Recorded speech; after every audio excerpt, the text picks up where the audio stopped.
Université Paris 1, Panthéon-Sorbonne. Bonjour, je m'appelle Patrick Bezenval et j'interviens donc dans le master Histoire et gestion du patrimoine culturel européen que je vais essayer de vous présenter brièvement.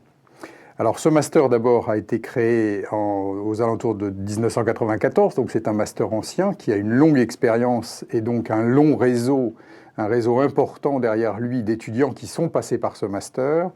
Et il a été créé en fait pour essayer de trouver des débouchés pour des étudiants qui auraient suivi un double cursus.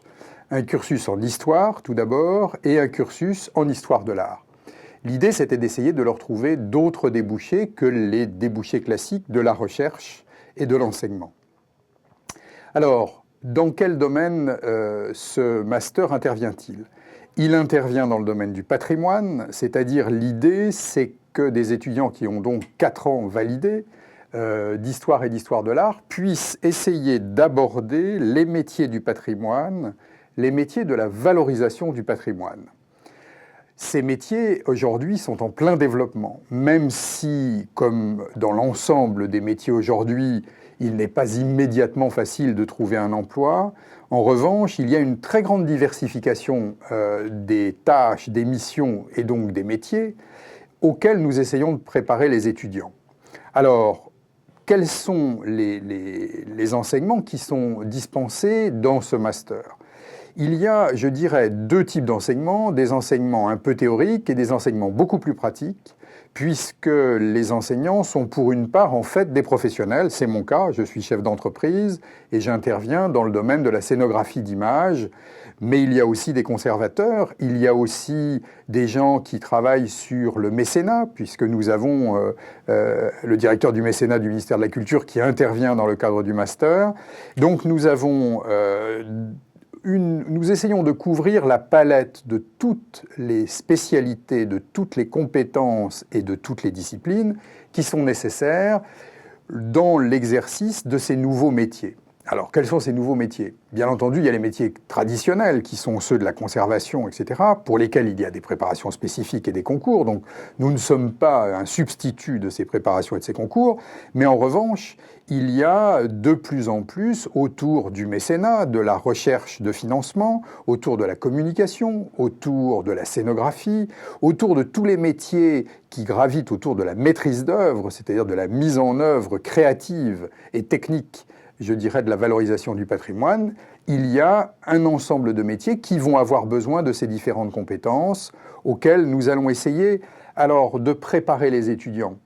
Je prends quelques précautions oratoires en disant cela, tout simplement parce qu'il n'est pas question en un an de leur donner une véritable formation d'économie, une véritable formation juridique. Mais en réalité, ce que nous essayons de faire à travers des cours, à travers des séminaires, et on le verra à travers des stages, c'est de les initier, de les décomplexer à l'égard de ces disciplines, de ces domaines, de manière à ce qu'ils ne soient pas paralysés par ce qu'est un business plan, par ce qu'est une campagne de communication, par ce qu'est un communiqué de presse.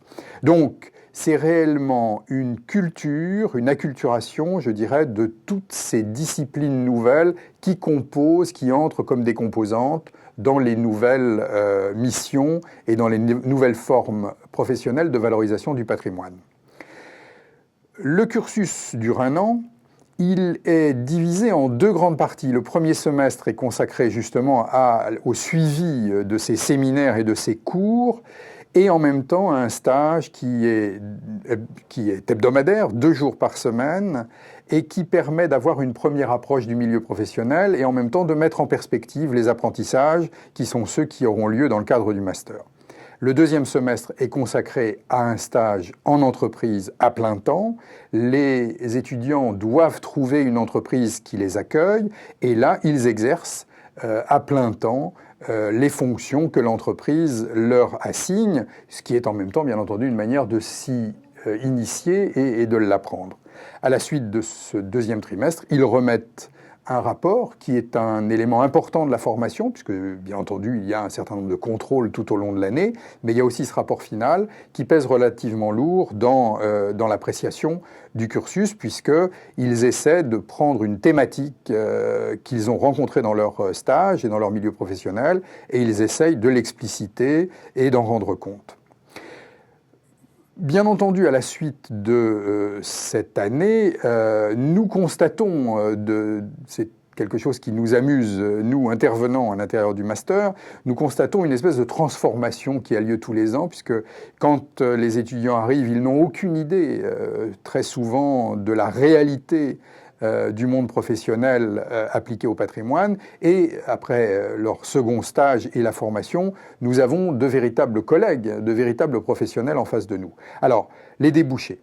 Bien entendu, il serait totalement illusoire de définir un seul débouché, puisque par définition, ces métiers du patrimoine sont en constante évolution, en constante mutation, et qu'ils s'en créent, je dirais, régulièrement. On ne fait plus une exposition ou un musée ou un événement comme on les faisait il y a, je dirais, 5 ans et encore moins 10 ans, évidemment. Et toutes les évolutions s'accompagnent d'une floraison de nouveaux acteurs et de nouvelles composantes professionnelles. Ce qui fait que nous trouvons dans les anciens étudiants du master des gens qui vont se retrouver dans des collectivités territoriales, dans des services culturels, dans des musées, dans des institutions, mais également dans le privé, où un certain nombre de cabinets d'ingénierie, un certain nombre d'organismes privés qui sont souvent des transformations d'associations liées à la valorisation du patrimoine, trouvent, si vous voulez, une forme d'activité et une forme d'activité économique. Voilà grosso modo le panorama que l'on pourrait tracer de ce master.